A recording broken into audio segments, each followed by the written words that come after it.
오늘 주신 본문의 말씀을 가지고 비전을 이루는 믿음이라는 제목으로 하나님 말씀 전하겠습니다. 참 알고 지내는 선교사님이 기도하시면서 좋은 글을 저에게 가끔 보내주시는데 이번 주간에 보내주신 글, 또 우리 어제 장로님 권사님 결혼 50주년 기념해서 제가 말씀을 또 드렸지요. 오늘 결혼이라는 주제를 가지고 좋은 글 하나를 소개해드리고 말씀을 시작하려고 합니다. 결혼이란, 엄마를 따라서 결혼식에 간 꼬마가 엄마에게 물었습니다. 엄마, 결혼이 뭐예요? 엄마는 아이가 잘 알아들 수 있도록 쉬운 말로 차근차근 설명하기 시작했습니다. 결혼이란 말이지, 사랑하는 사람끼리 만나는 거야. 그리고 서로 돕고 서로 이해하고 아껴주면서 함께 한 집에서 삶을 살아가는 거야. 엄마의 설명을 들은 아이가 다시 물었습니다. 아, 그렇구나. 그게 결혼이구나. 그럼 엄마는 아빠하고 언제 결혼할 거예요? 엄마하고 아빠는 오래전에 결혼했어. 그래서 한 집에 같이 살고 있잖니? 아이는 이상하다는 표정으로 고개를 흔들면서 다시 물었습니다. 그런데 왜 엄마 아빠는 사랑도 안 하고 자꾸 싸워요? 참지도 않고 양보도 잘 안 하고 자주 다투잖아요. 엄마 아빠 정말 결혼한 거 맞아요? 많은 사람들이 머리로는 결혼이라는 의미를 잘 알고 있습니다. 성인 남녀가 만나서 좋으면 결혼하고 서류를 만들고 또 그 안에 자녀들이 태어나면 한 가정을 이루고 또 사랑해서 만난 사이가 점점 갈수록 왼수가 될지언정 자식들을 보며 참고 그 모진 세월을 이겨나가면서 붙들고 있는 게 결혼이라고 생각하는 사람도 있고, 의미는 이게 아니지만 현실하고는 동떨어진 결혼 생활을 하는 사람들이 생각보다 많이 있습니다. 아는 것과 아는 것을 삶에 적용하며 사는 것은 다르다는 말입니다. 그런데 우리는 아는 것을 사는 것으로 착각하고 살 경우가 종종 있습니다. 누가 결혼을 물어보는 자녀들에게 잠깐 사랑하고 만나서 잠깐 참고 이해하다가 허니문이 끝나면 그 후로 오랫동안 다투고 양보 안 하고 불평하며 원망하며 사는 것이라고 결혼을 자녀들에게 설명해 줄 수 있는 사람이 있겠습니까? 없을 것입니다. 그래서 결혼이라는 의미를 아는 것보다 결혼한 사람답게 자녀들에게 결혼의 진정한 모습을 보여주고 사는 것이 더 중요한 것처럼, 많은 지식을 갖는 것보다 작은 지식이라도 내가 아는 것을 따라 지혜롭게 인격을 갖추고 살아가는 것이 훨씬 더 중요한 것입니다. 현대는 지식의 홍수 시대입니다. 아는 것은 많은데 사는 것은 점점 더 엉망이 되어가고 있습니다. 예전에는 뭔가를 배우려면 비싼 돈을 지불하고 학교를 다니고 학원을 다녀야 됐습니다. 지금은요, 스마트폰만 들이대고 이야기하면 통역까지 해줍니다. 제가 어제 오다가 차에 돌이 떼서 유리가 깨졌는데 이거 갈지도 못하겠고 애매해서 어제 정리하고 들어가서 차에 크랙 고치는 법 했더니 유튜브에 동영상이 뜨더라고요. 자세히 설명을 합니다. 소금 한 주먹, 알코올, 버그 스프레이, 물을 조금 섞어가지고 흔들어서 잘 녹인 다음에 크랙에다 하면 크랙에 순식간에 그 액이 들어가서 더는 안 갈라진다고 자세히 설명을 주더라고요. 요새는 네이버 검색 하나면 숨어 살지도 못하는 세상이 되었습니다. 대학을 나오고 석박사를 한 자녀들보다 교육을 받지 못한 아버지, 할아버지가 훨씬 더 인격적으로 사회에 유익을 끼치고 살아가고 있습니다. 성도는 많이 아는 사람이 아니라 하나님의 말씀을 아는 대로 순종하며 사는 사람들입니다. 교회가 세상에 인정을 받지 못하는 이유는 거룩한 말씀의 지식을 따라 살지 못하는 성도들의 생활 태도 때문에 하나님의 영광의 이름이 땅에 떨어지고 있는 것입니다. 교회가 세상의 인정을 받으려면 눈에 보이지 않는 하나님을 드러내는 것, 그것이 우리가 예수님의 인격으로 세상을 섬기고 살아가는 일입니다. 때로는 지혜와 지식이 사람을 유혹해서 악인이 되게도 합니다. 예수님이 태어나기 전 수백 년 전에 이사야 선지자는 이사야 47장 10절부터 11절에 이런 말을 남겼습니다. 내가 너의 악을 의지하고 스스로 이르기를 나를 보는 자가 없다 하나니 너의 지혜와 너의 지식이 너를 유혹하였습니다. 내 마음에 이르기를 나뿐이라 나 외에 다른 이가 없다 하였으므로 재앙이 내게 임할 것이다. 이런 엄중한 계시의 말씀을 남겼습니다. 우리가 세상에서도 좋은 학문을 배우고 지식을 쌓는 것은 그 지식대로, 아는 대로 나도 편안하고 세상을 유익하게 하기 위해서 사는 것입니다. 하물며 영적으로 우리를 살리시는 하나님의 거룩한 지식의 말씀이 우리 가운데 말씀의 능력으로 녹아지는데도 삶과 삶의 태도는 말씀과 정반대로 살아가면서 입으로만 나는 구원받은 성도라고 이야기한다면 이 결혼에 대한 설명을 했던 엄마와 아이의 눈에 비친 그들의 삶이 다른 것처럼 세상은 우리를 하나님의 자녀들로 인정하지 않을 것입니다. 오늘 이 말씀을 기억하시며 많이 아는 지식이 아니라 어떤 한 말씀이 덜커덕 나의 마음을 붙잡고 감동이 있을 때 그 말씀을 붙들고 순종하고 실천하여 삶의 그 하나님의 능력이 나타나는 믿음의 성도들이 되시기를 주의 이름으로 축복합니다. 지난주 말씀에 야곱이 한 말을 우리는 기억해야 할 것입니다. 이스라엘이 가로되 조카도다. 내 아들 요셉이 지금까지 살았으니 내가 죽기 전에 가서 그를 보리라. 야곱은 이미 늙을 대로 늙었습니다. 기력도 쇠하고 예전처럼 막 잔머리를 굴리고 꾀를 내서 막 거부가 되고 누구를 속이고 축복을 가로채는 하나님과 싸워서 이길 만한 악작 같은 힘도 없었습니다. 이제는 2년의 흉년을 견디고 배고프다고 굶어 죽어가는 손주들의 아우성을 통해 또 한 번 애굽으로 아들들을 보냈더니 이번엔 와 산다는 소리가 짐승에게 찢겨 죽었는 줄 알았던 야곱이 죽지 않고 살아있다는 것입니다. 그것도 애굽을 다스리는 권세자가 되었다는 것입니다. 아버지를 직접 모셔오라고 이렇게 수레까지 내어줬다고 수레를 들이밀자 그제서야 야곱이 믿기 시작하며 이 말을 했습니다. 조카도다. 내 아들 요셉이 지금까지 살았으니 내가 죽기 전에 가서 그를 보리라. 이것이 성경에서 뭐라고 말하는 줄 아십니까? 이걸 비전이라고 말합니다. 하나님의 비전 하니까 내 앞에 홍해 같은 것이 갈라지게 해주십시오. 기적과 같은 꿈이 이루어지는 비전 얘기하니까 하나님의 영광과 나하고는 상관이 없는 인생을 살아가는 것이죠. 자포자기하고 하나 남은 베냐민을 지키려고 했다. 더 이상 굶을 수가 없어서 그마저 포기했던 야곱이 죽기 전에 내가 가서 살아있는 아들 요셉을 만나겠다라는 하나님의 은혜로 죽지 않고 살아있는 요셉을 내가 보겠다라는 소망을 붙드는 것, 그 믿음을 비전이라고 부르는 것입니다. 성도는 주님 만나기 전에 할 일이 많은 사람들입니다. 야곱이 죽기 전에 요셉을 보겠다는 다시 한번 희망의 소망의 비전이 생긴 것처럼 성도라면 주님 만나기 전에 할 일이 남아 있어야 합니다. 주님께서 맡겨주신 사명이 분명히 있다는 말입니다. 주님을 만나기 전에 내 사랑하는 아들, 딸이 온전한 예배자로 다윗과 같이 에스더와 같이 하나님께 축복받는 모습을 내 눈으로 보겠다라는 비전이 회복되기를 바랍니다. 우리 교회가 주님의 지상명령을 믿음으로 헌신하고 순종하고 희생함으로 교회를 통해 날마다 구원받는 영혼들이 늘어나고 구원받은 성도들이 주님의 제자로 인격체로 변화되는 모습을 내가 섬기는 이 교회에서 보겠다라는 꿈이 바로 비전으로 여러분 마음에 새겨지기를 바랍니다.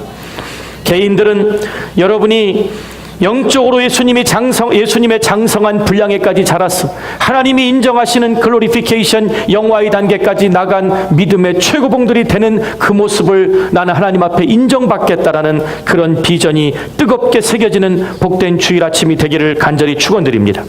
이 말씀을 되새기다 보면 신약의 마가복음 9장 말씀이 떠오릅니다. 마가복음 9장에 보면 예수님이 특별히 아끼시는 수제자가 3명이 있었죠. 누구죠? 베드로. 그래도 베드로는 먼저 찍으셨습니다. 또 누가 있죠? 요한, 야고보 셋을 데리고 지극히 높은 한 산에 올라가셨습니다. 변화산이라는 곳입니다. 원래 산 이름이 체인징 마운틴이 아니에요. 지극히 높은 한 산에 구름에 가리워진 산에 올라가셨는데 갑자기 제자들 앞에 예수님이 변형이 되셨습니다. 그러면서 눈을 비비고 베드로하고 야고보하고 요한이 보니까 자기들 눈앞에 엘리야와 모세가 나타나서 예수님과 대화를 하고 있는데 입고 있는 옷이 얼마나 하얗고 깨끗하든지 사람이 빨래로 만들 수 없는 일이다. 충격을 받고 놀라서 이곳에 주님을 위하여 장막 셋을 짓고 이곳에 사는 것이 좋으리다. 그러면서 하늘에서 음성이 나지. 이는 내 사랑하는 자니 이 말 들으라. 그러고 꿈이 깬 것처럼 이제 정신을 차리고 보니까 앞에 예수님만 있습니다. 그 기적을 보고 내려왔더니 사람들이 웅성웅성 모여 있습니다. 왜 그런가 하고 왔더니 예수님 앞에 한 귀신이 들렸는데 말 못하는 벙어리 귀신이 붙잡고 있는 아버지가 우리 불쌍한 아들을 좀 고쳐달라고 살려달라고 제자들에게 찾아왔더니 능히 아무것도 하지 못하더라. 만약에 우리를 좀 불쌍히 여기시고 무언가를 하실 수 있으면 우리를 좀 불쌍히 여겨달라고 이 귀신 들린 아이의 아버지가 예수님하고 대화하는 장면이 바뀝니다. 예수님이 그때 그 말씀을 듣고 화가 나셨습니다. 믿음이 없는 세대여, 내가 얼마나 너희와 함께 있으며 얼마나 너희를 참으리요. 이 얼마나 화가 나신 뉘앙스로 말씀하셨는지 모릅니다. 그를 내게 데려오라 말씀하셨습니다. 예수님 앞에 귀신 들린 아이를 데려오자 그 자리에서 발작을 일으키며 온몸을 떨기 시작했습니다. 그러면서 아버지가 예수님께 이렇게 간절하게 말합니다. 귀신이 저를 죽이려고 물과 불에 자주 던졌나이다. 이게 뭐지요? 하나님이 주신 귀한 생명을 귀신이 뺏어가려고 물속에, 불 속에 자꾸 뛰어들어가서 자살을 시도했다는 이야기입니다. 그러나 무엇을 하실 수 있거든 우리를 불쌍히만 여겨 주옵소서. 주님은 말씀 한마디로 귀신을 쫓아내셨지만 그 전에 하신 일이 있습니다. 오늘 본문을 이해하기 전에 반드시 짚고 넘어가야 됩니다. 주님은 먼저 그 아버지 입술의 말의 권세를 바꾸셨습니다. 할 수 있거든이 무슨 말이냐? 믿는 자에게는 능치 못할 일이 없느니라. 이 말씀을 주시고 예수님이 아이를 고쳐주셨습니다. 아버지의 믿음과 생각, 그의 사고방식, 하나님에 대한 그의 믿음의 태도를 먼저 고치신 것입니다. 우리가 성도로서 생명을 건 기도를 해야 하는 이유가 여기 있습니다. 우리의 믿음과 생각과 예배의 태도가 변화되어야 되는 이유가 여기 있습니다. 하나님은 우리를 불쌍히 여기셔서 기적을 주시지만 기적이 임하기 전에 우리의 잘못된 믿음의 생각과 예배의 태도를 먼저 고치십니다. 예수님의 말씀을 들은 아버지는 용기가 생겨서 뭐라고 얘기했죠? 내가 믿나이다라고 소리질러 놓고 나의 믿음 없는 것을 도와주소서. 이것이 겸손한 태도입니다. 그러자 주님은 그 아이를 붙들고 있던 귀신을 내쫓아 주셨습니다. 말씀의 능력이 능치 못함이 없다는 것을 믿는 것, 이것이 성도요, 그렇게 살아가는 사람을 신앙생활을 하는 하나님의 자녀라고 부르는 것입니다. 본문 말씀은 야곱을 이스라엘이라고 부릅니다. 이 모세가 의도적으로 야곱의 이름을 이스라엘로 표기한 데는 특별한 이유가 있습니다. 야곱은 야복 강가에서 그동안 악착같이 사기치며 거짓말하며 부지런히 모았던 모든 것을 빼앗길 위기에 생명을 걸고 기도를 합니다. 날이 밝아오기 전에 하나님 사자가 떠나가게 하라 그랬더니 끝까지 복을 주시지 않으면 못 논다고 환도뼈가 부러질 때까지 붙잡고 늘어졌습니다. 그래서 하나님이 떠나가시기 전에 이스라엘이라는 이름을 주셔서 사람이 하나님과 겨루어 이겼다는 이 믿음의 이름을 받게 됩니다. 그 이름을 받고도 계속 야곱으로 살았습니다. 그 더럽다는 이름의 뜻대로 믿음보다는 현실에 맞게 살았던 인물입니다. 근데 그 야곱이 이스라엘로 오늘 다시 변하여 등장을 합니다. 바울도 과거에는 학문과 바리새인 중에 바리새인이요 율법학자로 지극히 큰 자라는 사울이라는 이름을 가지고 있었습니다. 다메섹 도상에서 부활의 주님을 정오의 햇빛보다 더 강한 빛으로 만나고 주여 뉘시오니까 내가 무엇을 하오리이까, 이제는 내가 산 것이 아니라는 고백과 함께 지극히 겸손한 낮은 자라는 바울로 변하여 살았습니다. 옛사람이 변하여 새사람이 되었다는 뜻입니다. 여러분은 예수님 때문에 옛사람이 변하여 새사람이 되고 교회를 통하여 하나님 앞에 예배자로 10년, 20년, 30년을 지난 이후에 아직도 세상에 붙들고 있던 옛사람의 습성을, 아직도 하나님 앞에 교만하고 크다는 그 이름을 그대로 갖고 살고 있지는 않은지요. 이제 야곱은 요셉이 살아있다는 소식을 듣고 약속의 땅 가나안을 떠나 애굽으로 이민을 옮겨가기로 결단을 내립니다.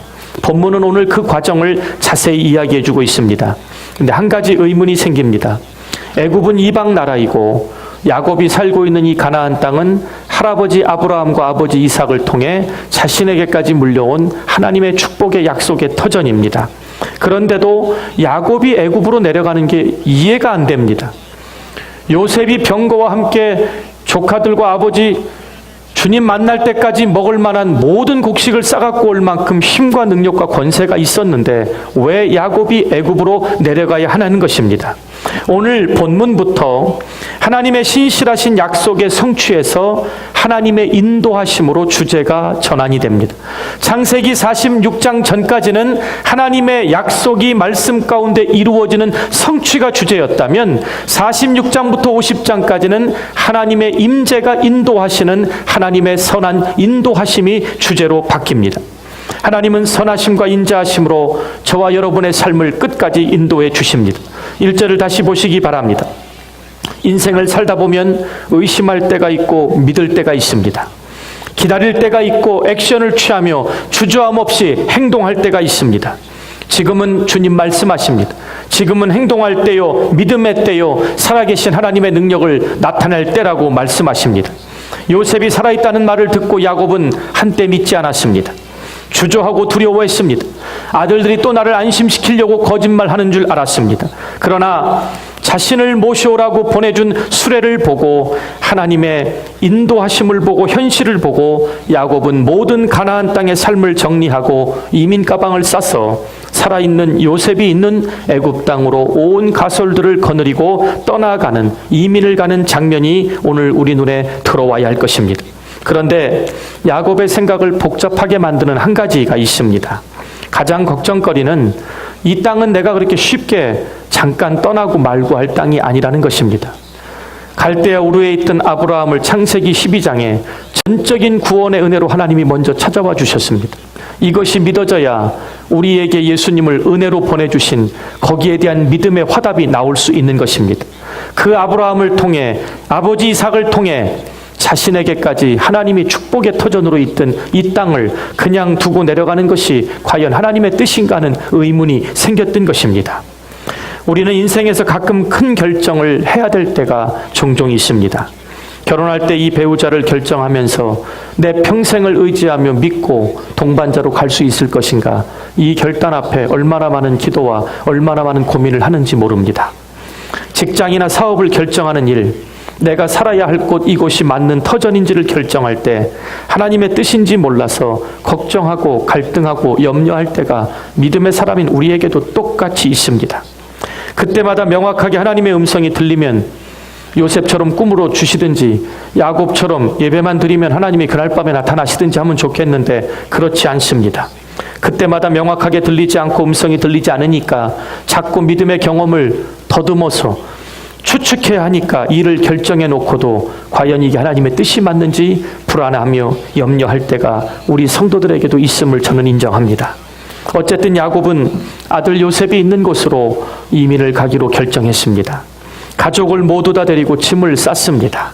가나안 땅의 경계인 브엘세바에 딱 이르렀을 때 마지막으로 야곱이 한 행동이 오늘 저와 여러분의 잠자던 영혼을 깨우게 되기를 바랍니다.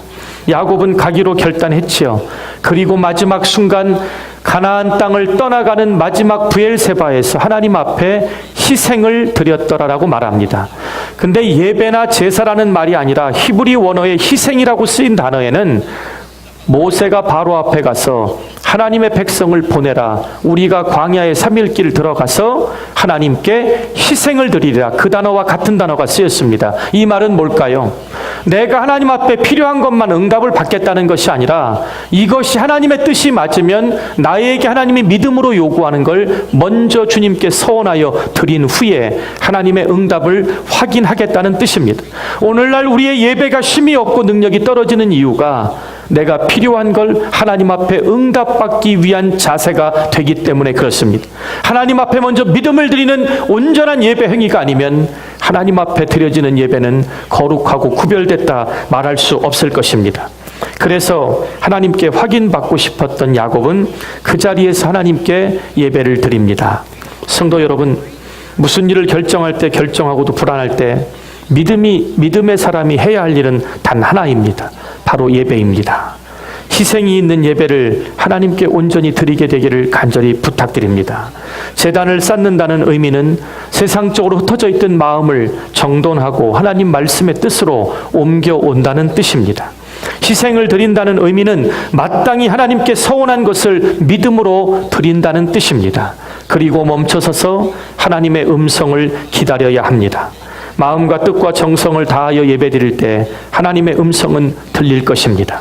하나님의 마음이 여러분에게 느껴지실 것입니다. 하나님의 인도하심을 받게 되는 기적과 같은 사인이 반드시 여러분에게 주어진다는 사실을 믿어 의심치 않게 되시기를 바랍니다. 우리가 자주 저지르는 실수가 하나 있습니다. 너무 하나님 앞에 감사해서 자기 열정이 앞서서 일하는 경우입니다. 너무 자기 열정으로 자기 고집으로 일하다 보니까 정작 자기 자신과 하나님과의 관계를 보지 못합니다.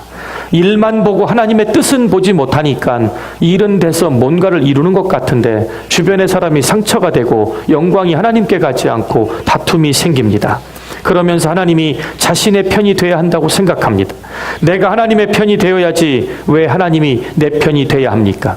하나님 앞에 조르고 매달려서 기도하면 하나님은 내 기도만은 반드시 응답해 주셔야 한다고 착각합니다. 내 비전은 반드시 이루어 주신다고 착각합니다. 탕자처럼 아버지가 처음엔 만류했습니다. 그 재산 가지고 경험도 없이 가서 흥청망청 쓰고 거지되면 굶어 죽을 걸 알기 때문에 더 아버지 밑에서 훈련시켜서 아버지 떠날 때 유산을 주려고 했던 것입니다. 우리가 무턱대고 하나님 앞에 우리 열정만을 가지고 하나님 뜻도 아닌데 내놓으라고 때를 쓰고 기도할 때 가끔은 탕자처럼 허락하시는 걸 복으로 여기지 않는 그 착각이 없어지기를 간절히 축원드립니다. 어떤 때는 하나님께서 우리를 하나님을 볼 수 있도록 멈추어 서게 하십니다. 강권적으로 역사하셔서 세상적인 열정을 가지고 뛰는 우리들을 강제로 스탑시키십니다. 어떤 때는 우리의 바쁜 삶을 강권적으로 정지시키십니다. 그럴 때 우리가 병들 수도 있습니다. 물질 문제로 열심히 하고 세상 유행보다 앞서가려고 하는데도 길이 막힙니다. 어떤 때는 외롭고 힘들고 역경이 찾아옵니다. 예배를 드려도 구원의 감격과 기쁨을 잃어버린 채 형식적인 예배로 또 한 주일 자리를 채워주는 일로 그저 만족하고 떠날 때가 많습니다. 여러분, 궤도수정이라는 말을 들어보셨죠? 요새 내비게이션 갖고 가다가 잠깐 길 잘못 빠지면 리라우팅, 한국말로는 다시 설정하겠습니다, 이런 말이 들립니다. 길 하나 로컬에서 찾는데도 잘못 가면 바로 궤도를 수정해야만 목적지에 갈 수 있습니다. 인공위성을 쏘아 올리는 과학자들은 수학과 과학의 천재들입니다. 빛의 속도를 계산해서 이 쏘아 올리는 위성이 어느 곳에 가서 돌아야 되는지 천문학적인 0.0001 단위까지 계산합니다. 그런데도 쏘아놓고 보면 중간중간에 궤도 수정을 할 수밖에 없다라고 말합니다. 왜 그럴까요? 인간이 계산한 것과 하나님이 움직이시는 우주에 가다 보니까 너무 멀어서 목적지가 잘못돼 궤도를 수정해야만 원래 목적지에 쏘아 올릴 수 있다라는 결론이 나옵니다. 하물며 하나님의 은혜 한 번 받고 말씀 한 번 깨달았다고 다 사는 것처럼 살다가도 하나님이 상황에 맞게 우리를 주의 성령의 은혜와 말씀으로 궤도를 수정시켜 주실 때 그 영적인 민감함으로 그 궤도 수정에 순종하는 것, 저는 그것이 영성 있는 성도라고 믿습니다. 여러분은 어떠십니까? 우리의 영원한 목표는 분명합니다. 이 땅에서 강건하면 80, 더 강건해서 100세를 산다 하더라도 영원한 하나님의 시간으로 비춰보면 잠시뿐입니다. 장로님, 권사님 어제 금원식 사진을 보면서 50년 전에 사진을 보니까 전 큰아드님인 줄 알고 놀랬다고 그랬죠. 벌써 50년이라는 세월이 지났습니다. 50년 세월 참 많은 일들 겪으셨는데 막상 50년을 정리해서 장로님 간증해 주세요 그러면 그렇게 길게 얘기하실 내용이 하나하나 떠오르지 않는 게 그게 우리들의 인생입니다. 그런데도 내 고집과 내 열정을 가지고 성령님이 그때그때 역사하셔서 우리의 궤도를 수정하여 하나님의 구원의 보좌 앞에 흔들림이 없는 하나님의 자녀로 세워주시려고 하는데도 고집을 부리고 교만하여 하나님의 음성을 듣지 않는다면 그런 사람들이 모여서 예배자의 자리에 앉아 있으니까 하나님의 교회와 성령의 능력이 소멸돼 가고 있다고 저는 믿습니다. 여러분, 성령 하나님의 궤도 수정을 받을 때 순종할 줄 아는 것, 이것이 영성 중에 최고의 영성입니다. 야곱은 여기서 하나님께 전심을 다하여 예배를 드립니다. 여러분, 하나님을 사랑한다면 예배를 놓치지 마시기를 바랍니다. 예배보다 성도에게 더 중요한 것은 없는 것입니다. 예배는 하나님과의 깊은 관계로 들어가는 것입니다. 하나님을 묵상하는 것입니다. 예배를 통해 우리에게 주시는 가장 큰 기쁨은 구원의 감격과 기쁨을 잃지 않게 해주시는 것입니다. 일이나 사역 속으로 들어가서 일 때문에 묻혀 사는 것이 아니라 하나님의 살아계신 임재 가운데 거하게 하는 것, 이게 예배자의 특권임을 의심치 않기를 바랍니다. 2절을 한번 보시기 바랍니다. 1절에 제사를 드리는데 그 아버지 이삭의 하나님, 그러니까 어떤 분은 아버지만 신앙 있게 잘 두면 거저 따라가는 줄 아는데 아닙니다. 의도적으로 이렇게 쓰신 것입니다. 그 아버지 이삭의 하나님, 아니 지금 아버지도 죽고 없는데 나의 하나님, 야복강에서 이름을 바꿔준 하나님, 이래야 이 문맥이 맞잖아요. 할아버지도 있는데 아브라함도 건너뛰고 아버지 이삭의 하나님께 희생을 드렸더라라고 표현을 씁니다. 아버지 이삭의 하나님, 이렇게 희생 제물을 드린 그날 밤에 하나님이 꿈속에 야곱에게 나타나십니다. 하나님이 야곱에게 나타나셔서 야곱아 야곱아 하고 부르십니다. 그리고 그 하나님이 야곱을 이스라엘로 바꿔주신 그 능력의 하나님이십니다. 그때 야곱이 뭐라고 대답하지요? 제가 여기 있나이다. 결국은 야곱이 우리들과 똑같은, 정말 세상적인 모든 방법에 똑똑하게 살아도 야곱이 우리와 한 가지 다른 것은 꼭 필요할 때 하나님 앞에 예배를 드리고 하나님이 찾아온 음성을 영적인 예민함으로 놓치지 않는다는 것입니다. 그때 야곱이 뭐라고 대답했냐면 내가 여기 있나이다 이렇게 대답했지요. 하나님이 모세를 찾아오셔서 부르실 때도 그렇게 대답했습니다. 여러분이 찬양과 기도와 말씀과 예배 가운데 성령 하나님의 감동으로 여러분을 부르신다면 당황하거나 숨지 마시고 도망가지 마시고 부족하지만 제가 여기 있으니 하나님 말씀하시옵소서, 그게 성도의 믿음의 단계임을 기억하시기를 바랍니다. 하나님은 여기서 3절 4절에, 제가 오늘 본문을 4절까지 끊을 수밖에 없는 이유가 여기 있습니다. 저는 3절 4절에 이 본문을 원어로 보면서 다음 장을 넘어갈 수가 없었습니다. 여기 보면 하나님이 야곱을 부르셨는데 뭐라고 히브리 원어가 쓰였냐면 하엘이라고 쓰였습니다. 하라는 말은 정관사 더로 해석하시면 됩니다. 세상에 유일무이한 걸 붙일 때 선이라고 안 하고 더 선이라고 합니다. 엘은 엘로임 엘샤다이, 창조주 하나님을 말하는데 뭐라고 부르신 거냐면 야곱아 야곱아, 내가 그 하나님이 너에게 찾아와서 너를 부른다, 이렇게 히브리 원어에 쓰였습니다. 이 말은 무슨 뜻이냐면 내가 바로 너에게 그 하나님이라는 것입니다. 오늘 여러분에게 하나님 하면 말씀으로 천지를 창조하시고 예수님을 우리에게 보여주신 제너럴한 일반적인 지식이 하나님이 아니라, 이 중에는 자식들이 속을 썩여서 눈물을 흘리며 하나님 이 자식만 돌아오게 해주시면 나 주님 믿겠습니다 하는 그 하나님이 있을 것입니다. 사랑하는 사람을 잃고 외로운 밤속에 살 수 없는 고통 속에 하나님이 그날 밤 찾아오셔서 여러분에게 구원의 은혜와 그 외로움을 달래주신 그 하나님이 여러분에게 있으실 것입니다. 예수님을 만난 방법과 오늘 이 자리에 있는 우리에게 과거에 역사하셔서 우리를 이곳까지 인도하신 그 하나님을 예배하는 것이 예배자라는 말입니다. 오늘 야곱에게 예전에 있었던 얘기하지 않고 이삭의 하나님, 너희 아버지가 싸울 줄도 모르고 토착민이 와서 어디서 굴러 들어온더니 내 땅을 빼앗냐고 우물만 파면 빼앗길 때도 싸우지 않고 하나님 믿고 의지하여 떠나갈 때마다 땅을 파는 곳마다 우물을 주셨지요. 세상 사람들이 이삭이 하나님과 함께하는 걸 보고 이 사람하고는 싸워서는 안 되겠다고 화친하자고 하나님이 너와 함께하는 것을 우리 눈에 보았다. 그 이삭의 하나님, 그 하나님이 너를 이곳에서 애굽으로 보내니 두려워하지 말고 가라는 것입니다. 오늘 여러분의 자녀들이 우리 하나님이라는 고백을 할 수 있게 되기를 바랍니다. 우리 아버지, 어머니, 할아버지, 할머니에게 이곳까지 인도하신 그 하나님을 우리의 자녀들이 똑같이 고백하는 은혜가 오늘 이 말씀 가운데 여러분에게 이해가 되시기를 바랍니다. 이 말씀에 야곱에게 하나님이 세 가지를 약속하십니다. 하엘, 그 하나님이 첫째, 나는 내 조상의 하나님이라고 말합니다. 지금 일시적인 문제를 해결해 주기 위해 지금 나타난 하나님이 아니라 태초부터 말씀으로 천지를 창조하시고 이 온 우주를 역사를 주관하시는 이 주관자가 오늘 너에게 지금 똑같이 임했다는 그 약속을 주고 계신 것입니다. 너의 조상을 믿음의 조상으로 세웠으니 너와 너의 후손들도 하나님의 민족으로 지켜주시겠다는 그 하나님의 약속을 받게 됩니다. 둘째로 애굽으로 가라는 것입니다. 약속의 땅 가나안을 주셨었는데 이제는 애굽 땅으로 가라는 것입니다. 성도 여러분, 아무리 좋은 곳이라도 하나님이 가지 말라고 하면 가지 않게 되기를 바랍니다.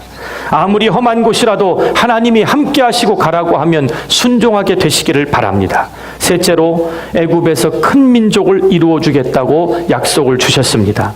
거기서도 약속을 주시겠다는 것입니다. 그러나 이어지는 말씀을 보시기 바랍니다. 너를 애굽에서 영원히 살게 하지는 않겠다고 말씀하십니다. 하나는 두 예언을 주시지요. 하나는 애굽에서 큰 민족을 이루겠다는 것, 둘째는 다시 돌아와서 요셉이 그 손으로 너의 눈을 감기리라. 결국은 야곱은 할아버지 아버지가 묻힌 브엘세바 위쪽에 있는 막벨라 굴에 가나안 땅에 돌아와서 장사를 지내게 됩니다. 오늘 이 말씀이 우리에게 무슨 의미를 줄까요? 바로 이 땅에서 우리가 평생 살 것 같지만 우리의 영원한 목표와 본향은 하나님의 보좌 앞이라는 것입니다. 이 땅에 살면서 애굽이 아무리 우상이 있고 하나님의 영광보다 세상의 화려함이 앞서는 땅 같아도 내가 애굽에 가는 너와 함께하리니 그곳에서 너를 큰 민족을 이루고 때가 되면 돌아오게 하리라. 모세 때 출애굽을 이때 야곱에게 주신 것입니다.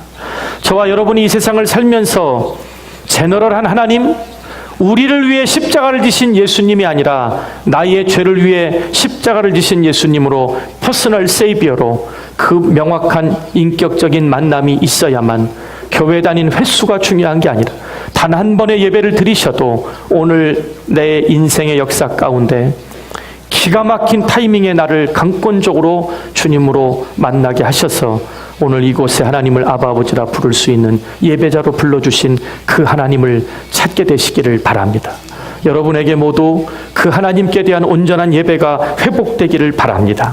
애굽 같은 이 세상에 보내셨지만 여기서 하나님의 일을 하게 하셨지만 이 세상이 영원한 우리의 땅이 아니라 하나님의 약속의 본향에 그 구원의 은혜를 반드시 우리에게 이루어 주실 것입니다. 오늘 이 말씀 붙드시고 비전을 이루는 믿음을 갖게 되시기를 바랍니다. 내가 어느 때까지 꼭 하나님이 우리 가정에 역사하시는 이 기적을 맛보겠다. 그 비전이 우리의 믿음을 날마다 성장시키는 은혜가 있으시기를 주의 이름으로 축원드립니다.